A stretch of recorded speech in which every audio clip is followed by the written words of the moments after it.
Good morning, everyone. Good morning, Rabbi. Good morning. Good Chaydesh. Kamatam. We are in Mishna Erevin, Parak Beis, Chapter 2, Mishnah Vav, Mishnah 6. Now, the previous Mishnah was a discussion of how large an area that is enclosed but not residential, how large can it be until when you can be carrying in it. We have one opinion that actually, if it's not residential, no matter how small it is, you can't carry in it. We have another opinion that says that if it's non-residential and you can carry in it up to a size of 2 beis sa'ah.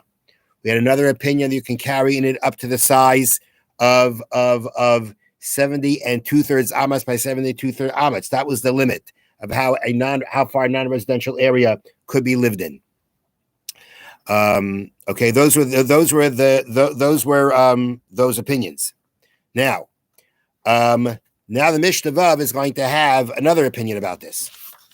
Just give me 1 second. Right. Rabbi Loi said, Shamati Rabbi Lezer. I heard in the name of Rabbi Lezer. Now this from Rabbi Lezer, I don't think it means here directly from it, but he heard it in his name, because as we're going to see later on. I heard from Rabbi Lezer, Vafilu hi kebeis kur, that if your non-residential area, which is enclosed, is as large as a beis kur, you can still carry in it. A beis kur is 75,000 square amas. That's 15 times larger than 2 beis sa'ah. So according to this opinion, you have lots of area that you could carry in, even if it's non-residential. Okay? Now that's one thing that he heard from Rabbi Lezer. V'chein shamati mimenu, so too I heard from him. So maybe I have to take that back. It sounds like I heard it directly from him. V'chein shamati mimenu, so too I heard from him the following. Anshe chotzer sheshachach echad mehen v'lo erev. People who share a courtyard, and one of them forgot to participate in the Erev Chatzeros, Beisai Aser Melahaknis Melahaitzilai, from his house it is forbidden for him to bring in or take out, Avolahem Mutter, but to everybody else it is permissible. Okay, now here we go. We have learned many times, we have already mentioned many times before, that if you have a courtyard, which the setup was, there was a courtyard and many houses open into the courtyard. So even though the houses are halachically a Rishus HaYachid, a private domain, and the Chatzar, the courtyard, is a private domain. It's surrounded by walls. They're both private domains. There should be, according to Torah law, there is no problem from transferring from one to the other. Nonetheless, the Rabbanan said that being that the Chatzar is somewhat of a public area because many people share it, it's similar to a public domain, and we're concerned that if you can carry from the houses to this Chatzar, or vice versa, you may come to do so in a Rishus HaRabim, in a real Torah public domain, the Torah forbids to transfer in and out of. Now, so what did the Chachamim do? The Chachamim said, but there's a solution to the problem. You make what's called an Erev Chatzeres. Now, an Erev Chatzeres means that they all basically chip in for some food. The food is then put into one house. And that allows everybody to carry. Now, let me read to you how they explain this here.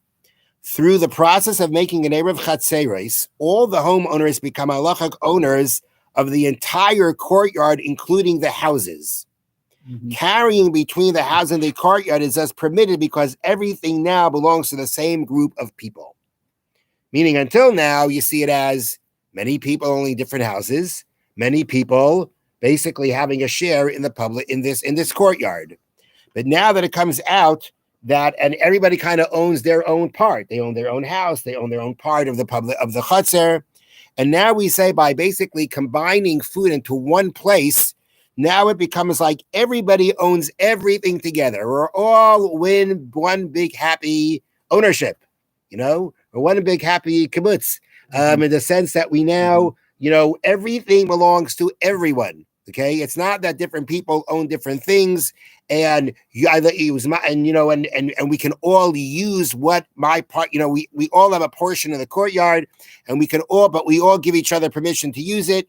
Basically, what's happening now is with this Erev Chatzeres, we see that everything belongs to the same group of people, whether it be the houses, whether it be the courtyard. Now, the problem is like this.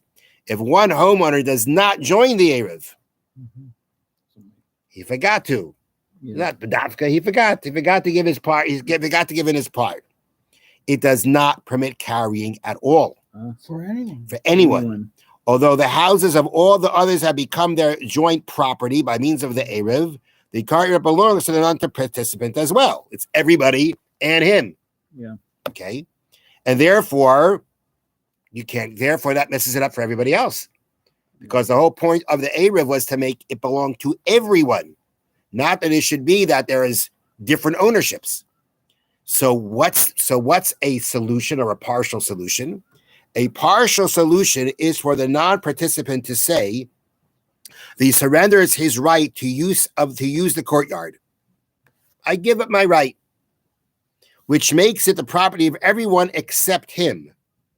Now they may say to him, "You can be there, but you do not own the property anymore. You do not own the courtyard."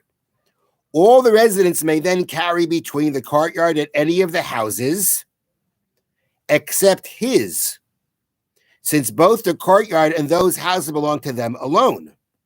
However, it remains prohibited to anyone to carry in and out of his house because that house still belongs only to him, while the courtyard belongs to everyone else.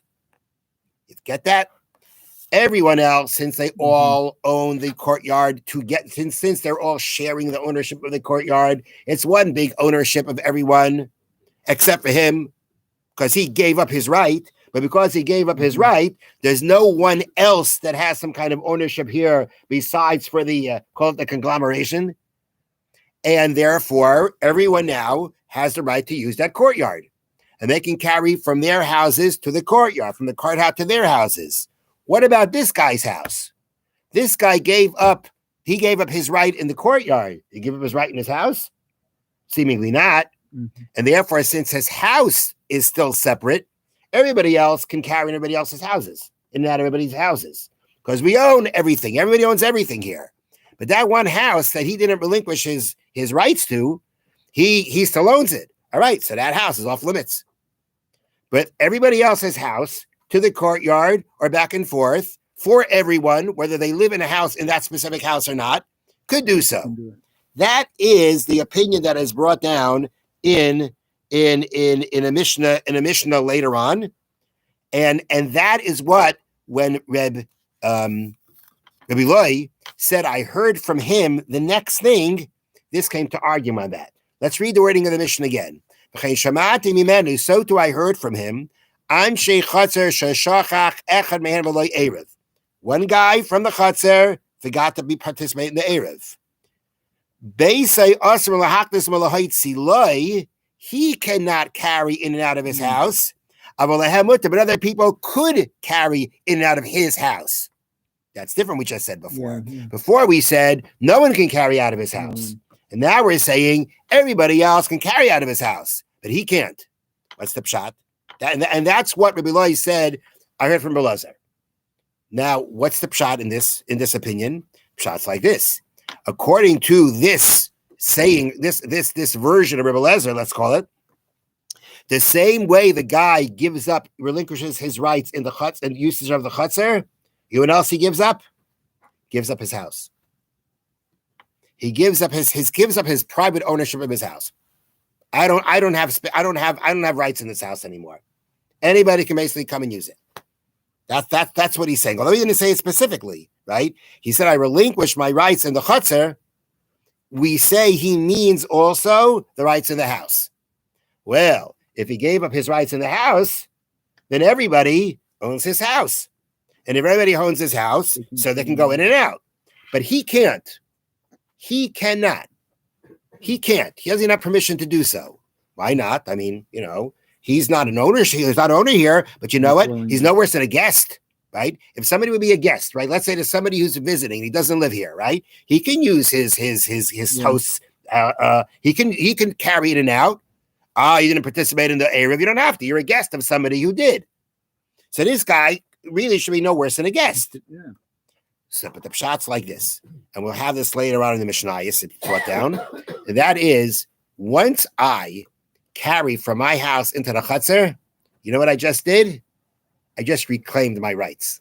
I just reclaimed my right in the chutzner. Once I start acting like the usage, like an owner, once I start acting like I would have been if I would have been participating in this chutzner, once I start acting like an owner in my domain, then that we see that, or we say you're taking back your rights. Mm-hmm. So the same way now, this person gave up his rights, right? He can take it back. When he goes ahead and he starts carrying out of his house into the courtyard, acting like an owner again, we say he's taking back his rights. Oh, you're taking back your rights. You just messed up the whole thing. Yeah. Then he messed it up for everybody. For everybody, because now it comes out he took back his rights. He has his own ownership.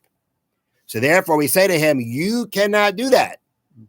You cannot do that. You cannot go ahead and carry out of your house into the courtyard. Can somebody else go into your house and carry from your house to the courtyard, from the courtyard to the house? Yes, they can, because you gave up your rights to the house. You gave up your usage of the house, your specific usage of the house. Yeah. Okay, and therefore it becomes part of the whole Erev. Yeah. Everybody else can, but you can't. Yeah. But that's not the halacha. The halacha is, as we're going to see, the halacha is that no, when you give up the rights in your courtyard, you did not give up the rights in your house. And therefore, no one can carry from your house into the courtyard into your house. Next, and a third thing that I heard from him, totally unrelated to Erevin. Okay, there's something called akravanim, which relates to the word akra, which is Richard, what's an akrav? Scorpion, right? So this plant had leaves that looked like scorpions. And the question is, could it be used for maror or not? Apparently, it had the bitterness. Mm-hmm. The question is, we have the Mishna Pesachim says there are 5 types of maror. So does this akravanim fall under one of those types of maror? So Rabbi Lai says that I heard from Elazar that it does. Mishnah concludes, "V'chazarti akol tamidav," and I went over to all Rabbi Elazar's students. V'kasheli chaver. I've tried to find a friend. I tried to find someone who heard what I heard. Couldn't find anybody. So what does that mean? One thing for sure means that's not the halach, like what he said. Yeah. What it means exactly as to, what happened here, you never know. There are times where sometimes a rabbi is going to say one thing and then he says another thing. It happens that way. But the point is that once he didn't find anybody who supported what he heard, right? At the end of the day, it's not the halacha. So therefore, going back to the 3 halachas mentioned in this Mishnah, your non-residential area that's closed in cannot be as large as a base core, because once it gets more than two base, you can't carry it in anymore. If the person relinquishes his rights in the chutzner in order to enable everybody else to use the area of chatzeres, he did not relinquish his rights in the house, and therefore no one can carry in and out of his house. And if you want to do akravanim for Mar and Pesach, you can't. Have a wonderful day, wonderful chodesh, a safe and a healthy one. Amen.